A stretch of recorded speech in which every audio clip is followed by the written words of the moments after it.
Welcome to Section 12, Wiring Methods. It is your responsibility to understand and apply all requirements of the Canadian Electrical Code Part 1, including those not addressed in the training. Do you want to know how to take this? Hi, I'm Cameron, your subject matter professional for this learning. I will help you to understand and be able to apply the requirements of this section of the Canadian Electrical Code Part 1. The aim of this training is to provide new knowledge and to support the development of new skills that you can apply immediately to your job. The purpose is why you are taking this learning.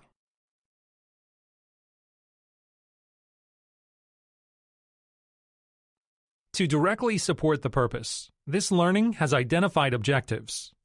Here is what you will learn as you take this training.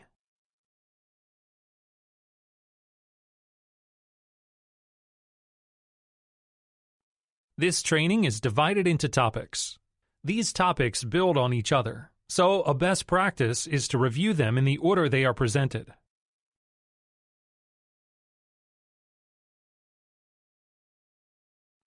Save or print a copy of the Quick Reference Guide.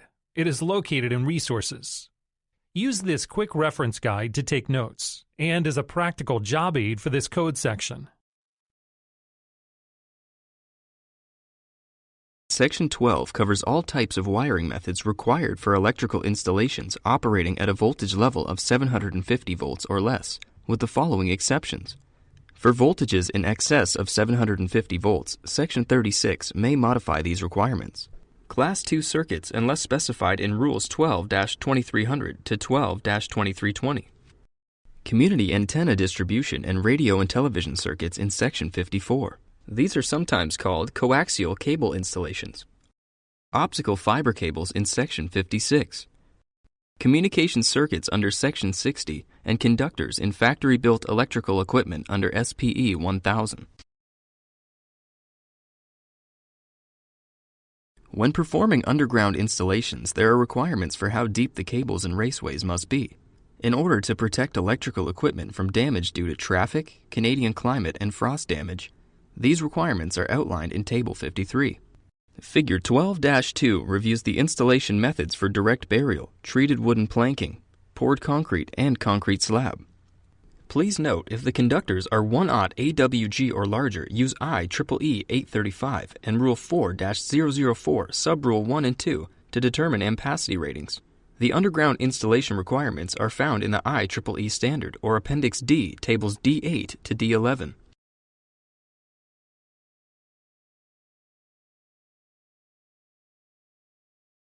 Raceways, armored or metal sheath cable that is marked to be suitable for direct burial shall be permitted to be installed directly beneath a concrete slab on grade, as long as the slab is at least 100 millimeters thick and the location is marked. Underground raceways and cables must also be protected from movement, settlement, and frost damage. These figures show how to install electric wiring into a building to account for ground movement, specifically by using an expansion joint or PVC sleeving.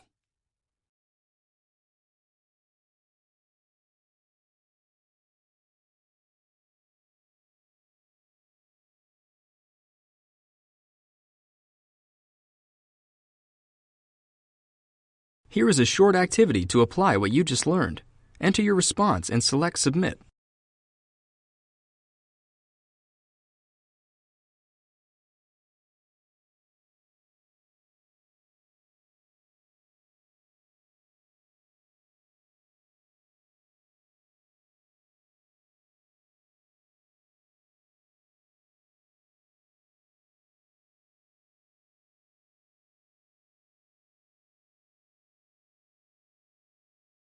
The column for cables rated 750 volts or less in a vehicular area and the row for armored cables are selected to get an initial cover requirement of 600 millimeters. Because mechanical protection has been provided, the table value can be reduced by 150 millimeters, resulting in a cover requirement of 450 millimeters.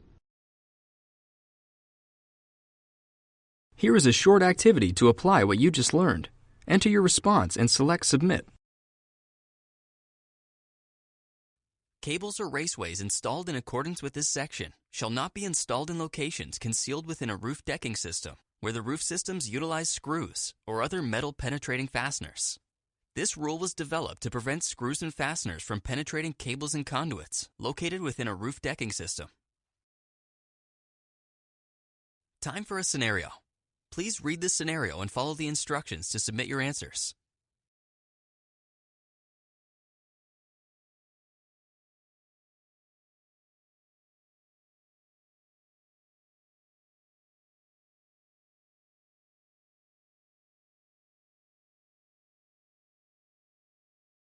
When discussing conductors, this lesson will review some general types and concepts. Non-metallic sheathed cable, mineral insulated and copper sheathed cables, and armored cable.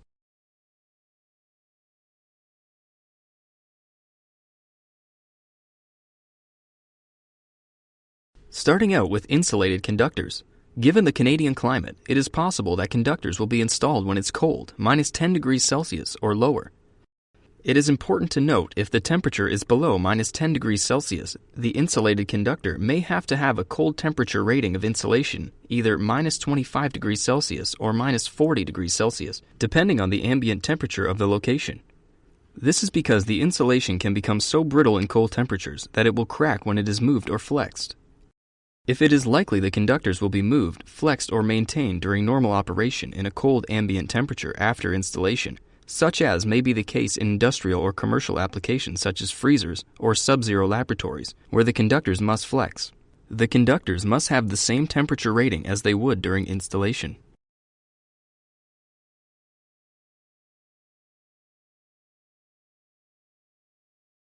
Insulated conductors and cables are to be of the type specified in Table 19 for the specific condition of use and location. If there is a possibility of corrosive contact with the insulation, jacket, or covering on a conductor or cable, must be a type that is resistant to the material or protected by a lead sheath or other material that is impervious to that corrosive material.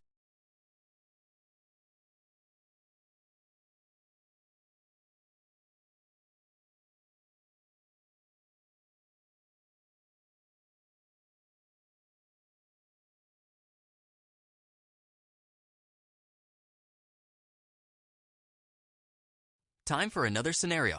Please read the scenario and follow the instructions to submit your answers.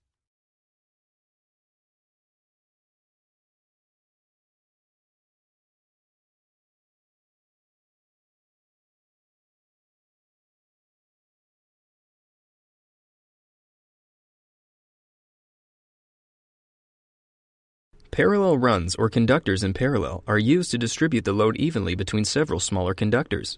There are several requirements for this setup. They can be used when the conductors are sized 1/0 AWG or larger. The conductors must share the load current equally. They must be free of splices throughout their length. A single splice per termination point is allowed in order to meet the requirements of Rule 4-006 and where spliced in the same manner. Be the same size. Have the same insulation. Terminated in the same manner. Made of the same conductor material and are the same length.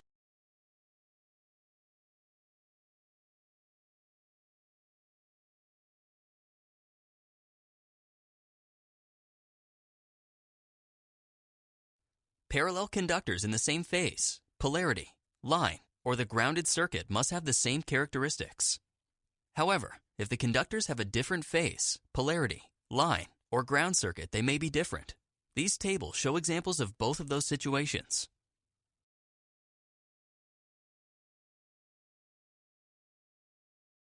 Installations involving aluminum conductors are used because they are inherently lighter and less expensive than equivalent ampacity copper conductors. One of the downsides with the use of aluminum conductors is that aluminum begins to oxidize as soon as it's exposed to air. Insulation is removed from the conductor. Oxidization on the conductive surface increases the resistance at the point of termination, which can result in excessive heating. To prevent the oxides from forming when terminating or splicing aluminum conductors, the conductive surface must be cleaned with a wire brush to remove any oxidization, coated with a joint compound such as Noalox to prevent oxygen from contacting the aluminum, and used only with fittings approved for termination of aluminum conductors. To account for aluminum and copper expanding at different rates, when field mounting aluminum lugs to copper or aluminum bus bars, washers must allow for the different expansions of the metals involved. Note that a minimum of 9.5 mm or 3/8 inch stud or bolt be used to make the connection.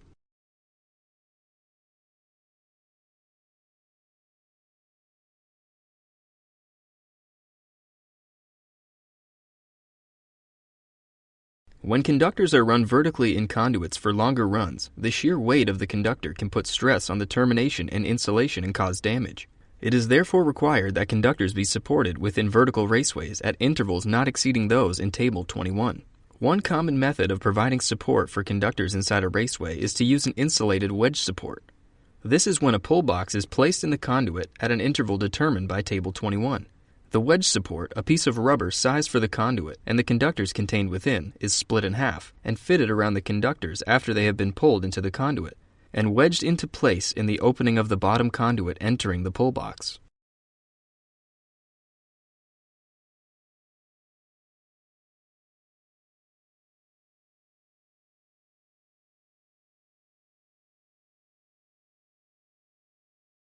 Armored or sheathed cables such as Tech 90, RA 90, RC 90, AC 90, and ACWU 90 must have their interior cable assemblies supported when making long vertical runs. Since supporting the inside conductors in an armored cable is not an entirely easy prospect, there are methods in this rule that can be used for support. They are, if there is either the equivalent of a 90-degree bend at intervals specified by Table 21, the horizontal cable run is greater in length than the vertical run, or the cable is specifically designed for vertical runs, such as cables used in the mining industry.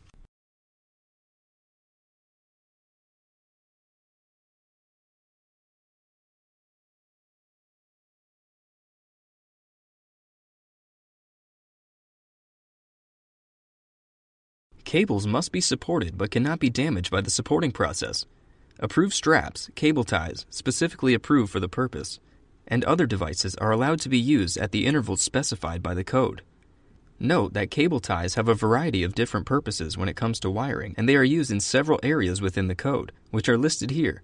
For more information, see Appendix B. Note to Rule 12-510, CSA C22.2, number 62275, is the standard that describes the requirement for cable ties. Also, note that cable ties are allowed to support flexible conduit and flexible tubing.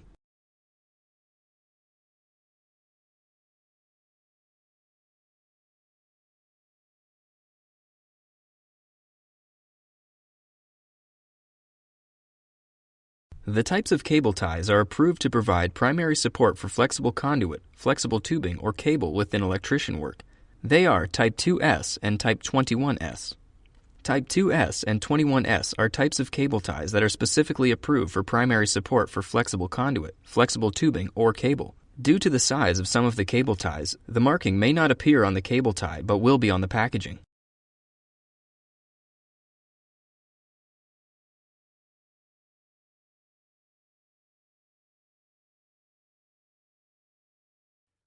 When non-metallic sheath or armored cable is run through or along studs, joists, or similar members, it must be protected from damage from the location or other mechanical means.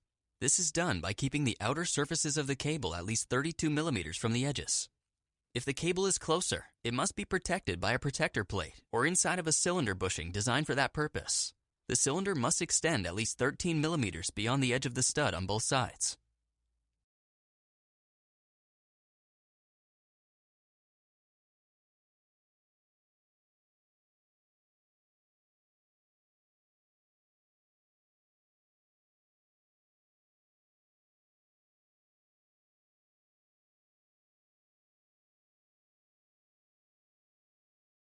Armored cables come in a number of different varieties, including Tech 90 and AC 90.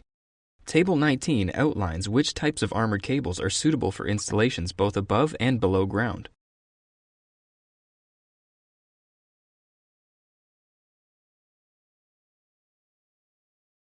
When terminating armored cables such as AC 90, the conductors must be protected where they extend beyond the armor by use of a bushing or anti-short as shown in the picture.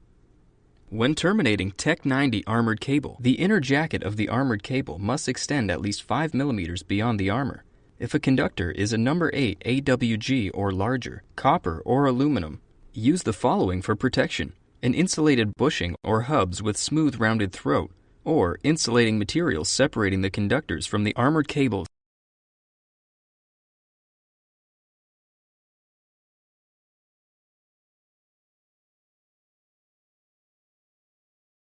The next area of wiring methods to be reviewed are raceways.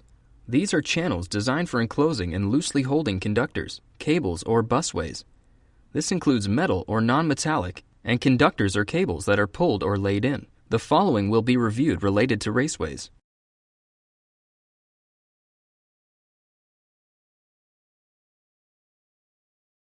According to Table 19, armored cables are not approved for use in raceways. This is because armored cables, by design, already have the required mechanical protection for a given installation, and because the armor could be damaged if drawn into a raceway, especially around tight bends. That said, the code recognizes that there are times when it may be desirable to install an armored cable inside a conduit, perhaps in a pipe chase through a concrete wall from one area in a building to another. If armored cable is used, the conduit must meet the following criteria: a minimum radii of at least 0.944 meters for cable rated 1,000 volts or less, and 1.524 meters for cable rated in excess of 1,000 volts. Is limited to a maximum length run of 15 meters for a 3-conductor copper cable, 45 meters for a single-conductor copper cable, 35 meters for a 3-conductor aluminum cable, or 100 meters for a single-conductor aluminum cable.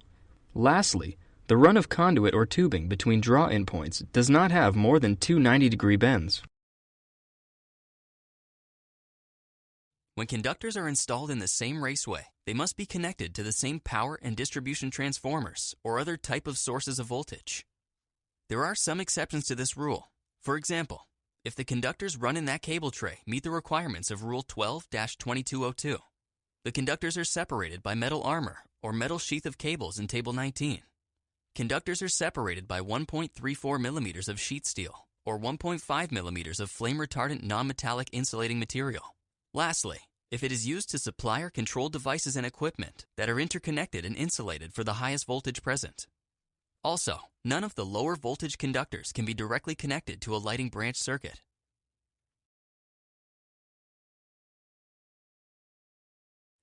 The maximum permitted number of insulated conductors of the same size in one HDPE conduit can be determined from Tables 9A through 9H.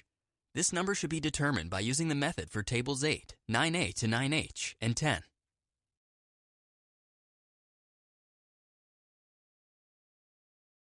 Let's work through this example. Review each step and think about what your answer would be. Then click the Answer button to reveal the answer. What is the minimum trade size of electrical metallic tubing required for a 3-phase, 4-wire feeder using a 4-aught AWG stranded T90 copper conductor?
There are a variety of types of raceways. The types listed will now be reviewed, focusing on restrictions on use, bonding requirements, support requirements, splices, and other special considerations.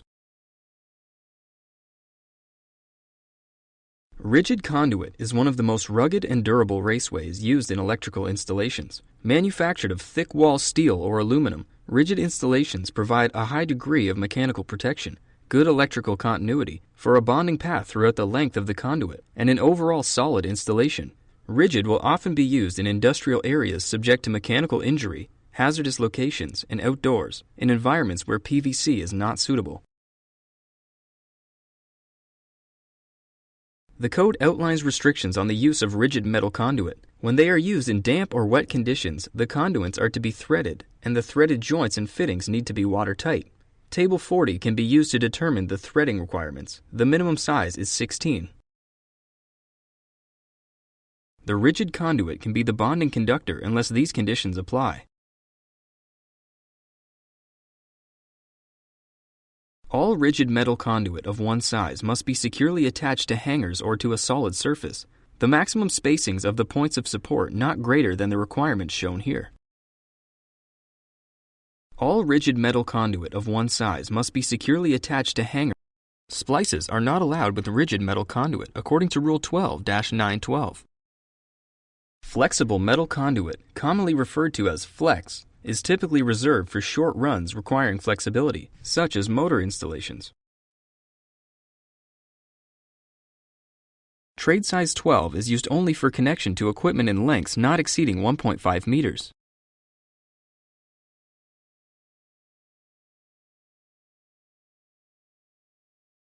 Always in flexible conduit sized using Table 16. Support the conduit within 300 millimeters of the box and every 1.5 meters of length.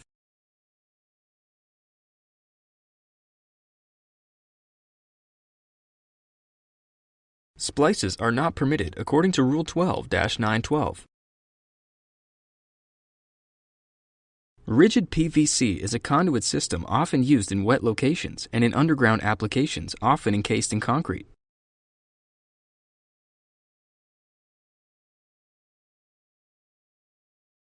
Rigid PVC conduit cannot be used where it would be subject to temperatures in excess of 75 degrees Celsius. It must have an FT4 rating in buildings that are a non-combustible construction. It cannot be enclosed in thermal insulation. Use Table 16 to size bonding conductors.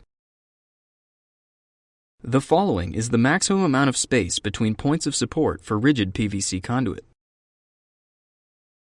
Splices are not allowed according to Rule 12-912. There are many special considerations for rigid PVC conduit. Although it is a rigid material, it must be protected from damage. If damaged, to repair damaged conduit without removing existing wiring, use split-straight conduit. However, the following requirements must be met. Cut the wiring to ensure the integrity of the raceways and join with PVC solvent cement. If an end is not equipped with an attached ball adapter, it needs to be fixed with split couplings applied with PVC solvent cement.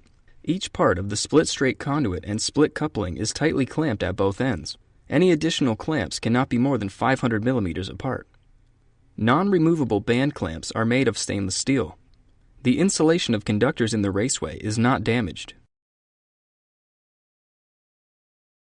It may not be used in insulated wall spaces or attics where embedded, and must be joined and terminated only with approved fittings and adapters. Because PVC material cannot provide a bonding path, a separate bonding conductor must be installed in all runs of rigid conduit to ensure the system bonding continuity. It should also be noted that manufactured bends may be used, but that it's also permissible to do field bends, provided that the right equipment is used. The right equipment consists of heat guns, hot boxes, and heating blankets, as opposed to the wrong equipment such as propane torches, barbecues, and exhaust pipes on the service truck. All building materials will expand and contract with temperature change. With materials such as rigid PVC, the amount of expansion is almost 5 times that of metal materials like steel rigid. The code requires that a run of PVC conduit be limited to 45 millimeters of expansion before an expansion joint is required. When expansion exceeds 45 millimeters, expansion joints must be installed to ensure the conduit doesn't break as a result of expanding and contracting. Appendix B contains a chart showing the coefficient of linear expansion in millimeter per degree Celsius for various building materials and conduit types. In order to calculate the linear expansion of a given conduit run, the distance is multiplied by the temperature range and the coefficient of linear expansion. Here is a short activity to apply what you just learned. Enter your response and select Submit.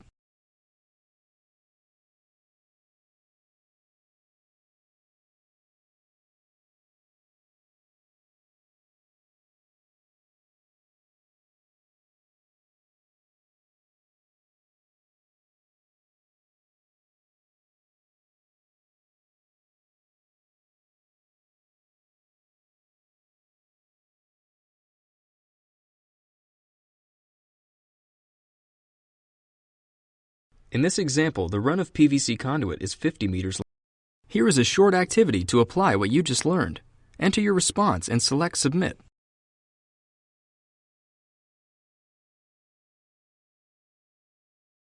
In this example, the run of PVC conduit is 50 meters long, installed in an area with a temperature range of -25 degrees Celsius to +35 degrees Celsius.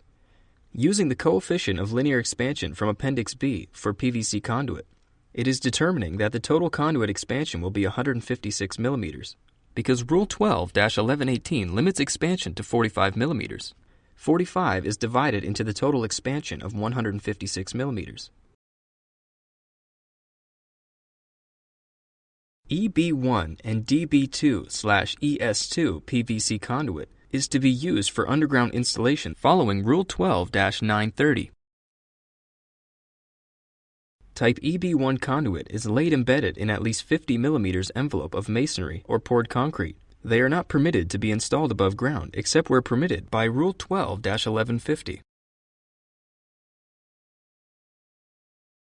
Must use a bonding conductor unless as part of a service. This would make the grounded conductor act as the bonding conductor. Splicing is not permitted. Rigid RTRC conduit types AG, BG, and XW are used underground and in walls, floors, and ceilings, where it is encased or embedded in at least 50 millimeters of masonry or poured concrete. Liquid-type flexible metal and non-metallic conduit is used where a flexible connection is required in dry, damp, or wet locations. Cannot be located somewhere where it's exposed to mechanical damage or where it would be exposed to gas or other light petroleum solvents, corrosive liquids, or vapors. Additionally, it cannot be in temperatures above 60 degrees Celsius. Lastly, it cannot be where flexing at low temperatures might cause injury. It must be used in runs of less than 1.5 meters of 12 trade size to connect equipment. Liquid-type flexible conduit can also be used for direct burial in accordance with Rule 12-012 and where specifically approved and marked for that purpose. Bonding conductors are sized using Table 16. In order to support this type of flexible conduit, use straps or other devices that are within 300 millimeters of every outlet box, junction box, cabinet, or fitting, and be sure that each support is no more than 1.5 meters apart. If providing this support is impractical, the code permits this type of conduit to be fished. No splices are permitted according to Rule 12- is allowed to be used as general-purpose raceways. Moving on to electrical metallic tubing, commonly referred to as EMT, electrical metallic tubing is metallic raceway that has a circular cross-section that conductors are drawn into and out of. EMT is one of the most popular conduit choices for general installations in commercial, institutional, industrial, and even high-density residential construction.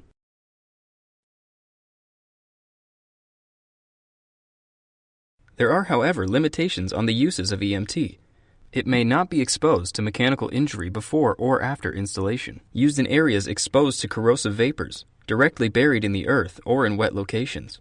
It may be installed in concrete or masonry slab, or wet locations, but a separate bonding conductor must be installed, as over time, the concrete will eat away at the metal until it's no longer a reliable bonding path. When Section 10 requires bonding, a separate insulated bonding conductor must be installed in electrical metallic tubing that is installed in any of the following locations: concrete or masonry slabs with contact with the earth, wet or outdoor locations. When used as a consumer's service raceway between the service head and a meter mounting device or service box, bonding is in accordance with Rule 10-606 unless it requires a separate bonding conductor as mandated in other sections of the code. The support requirements are the same as rigid metal conduit as shown here.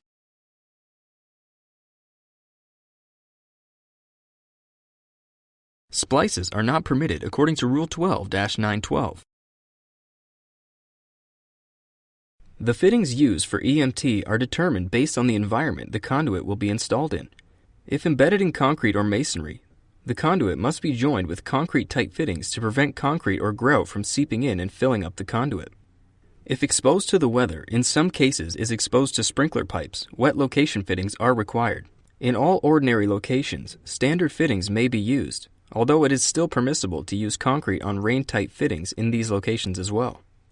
According to Section 10, EMT may be used as a bonding path. However, it is important to ensure that the fittings are securely fastened to provide a reliable bonding path. Many engineers and contractors opt to install a separate bonding conductor to ensure that a small error on the part of a field installer doesn't result in a compromised bonding path. Electrical non-metallic tubing, or ENT, is a pliable, non-metallic corrugated raceways of circular cross-sectional shape. ENT must be used with mechanical protection if it is subject to damage either during or after construction. ENT must be supported within 1 meter of an outlet box, junction box, cabinet coupling, or fitting. There cannot be more than 1 meter between supports. ENT tubing cannot be used where the normal temperature will be in excess of 75 degrees Celsius.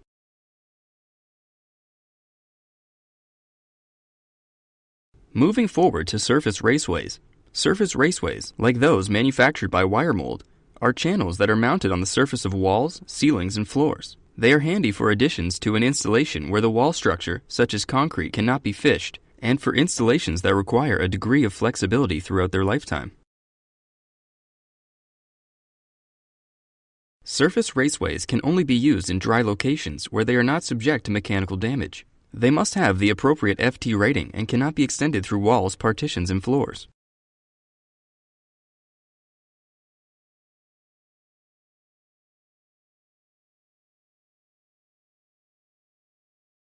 Surface raceways are to be supported in accordance with the manufacturer's requirements. Splices are allowed if the raceway has removable covers. Auxiliary gutters are used to supplement the wiring space of meter centers, switchboards, and control centers. They are made of sheet metal and may not be longer than 6 meters. The gutter may not be used to enclose bus bars, switches, overcurrent devices, or other equipment, as it has not been tested or approved for that purpose. If the gutter does extend beyond 6 meters, it is then considered to be a wireway, and must conform to the requirements of a wireway, which will be reviewed next. Auxiliary gutters need to be supported at intervals less than 1.5 meters. Splices are permitted. See Rule 12. They are made of sheet metal and may not be longer than 6 meters. Wireways are metallic troughs with removable covers. The following are the requirements when working with wireways. They are used for exposed work, but not commonly found in areas where aesthetic appeal is important. A common application is to have wireways run across a series of control cabinets, making it easy to add or remove conductors between the cabinets at any time throughout the lifetime of the installation. Wireways may not be installed in areas subjected to mechanical injury or corrosive vapors. The number of conductors in a wireway is limited to 200, with a maximum fill of 20% of the trough's cross-sectional area for power and lighting conductors and 40% of the cross-sectional area for signal and control conductors.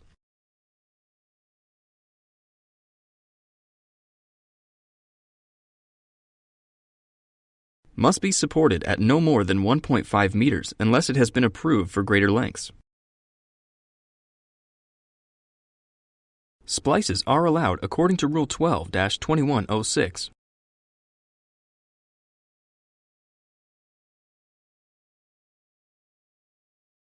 Cable trays offer an economical and sturdy support structure for service, feeder, and branch circuit cables, mostly used in industrial, commercial, and institutional construction.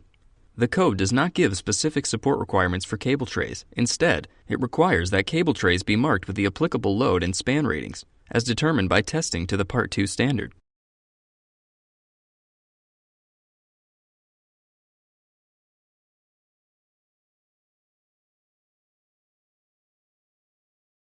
Cables must be listed as approved for use in cable trays in Table 19, and will either have a continuous metal sheath, interlocking armor, or be marked as Type TC tray cable. In order to use a TC tray cable in a cable tray, it must be in industrial areas that are not accessible to the public. Additionally, the cable must be installed in a conduit, suitable raceway, or directly buried when not in a cable tray, have mechanical protection if it is subject to damage during or after installation, be no smaller than number 1/0 AWG when a single conductor is used, and be installed only where a qualified person can service the installation. For more information, see appropriate sections of the code for restrictions of use.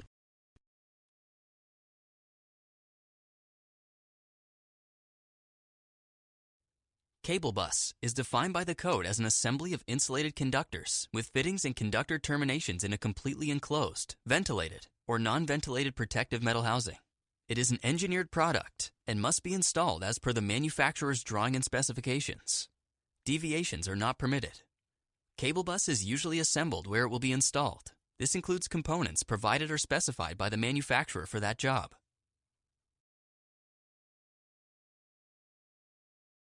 Here is a short activity to apply what you just learned. Enter your response and select Submit.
The last topic in this lesson is outlet boxes, cabinets, outlets, and terminal fittings, starting with outlet boxes and covers.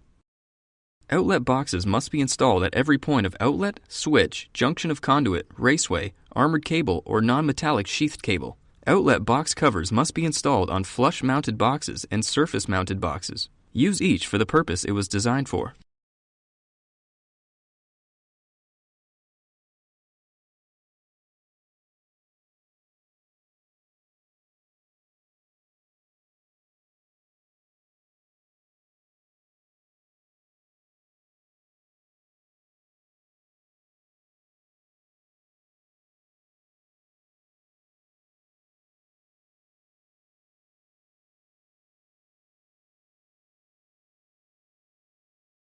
Always make sure that an outlet box that requires wet location cover plates is installed in a way to ensure a seal between the outlet box and the cover. Always use the correct type of flush boxes, cabinets, and fittings.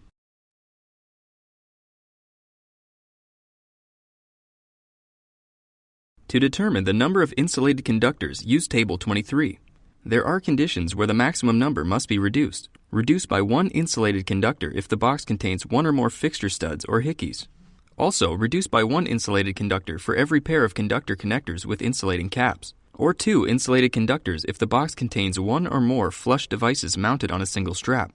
If a box has a device that has a dimension greater than 2.54 centimeters between the mounting strap and the back of the device, Calculate the usable space by 32 cubic centimeters multiplied by the depth of the device in centimeters.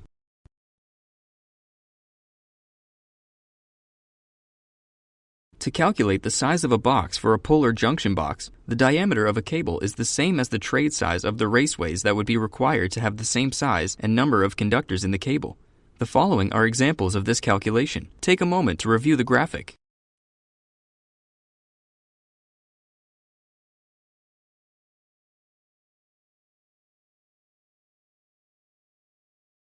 Time for a final scenario. Please read the scenario and follow the instructions to submit your answers.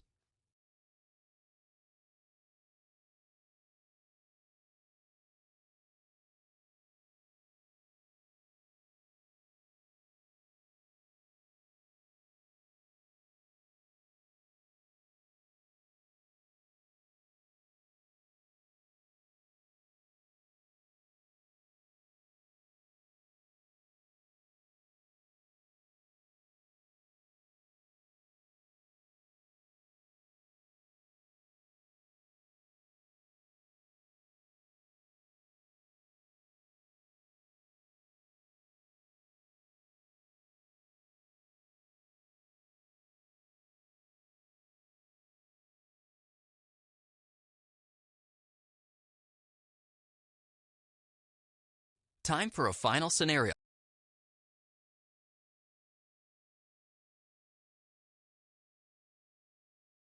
You covered a lot in this course. This summary helps you to recall the main concepts and requirements of this code section.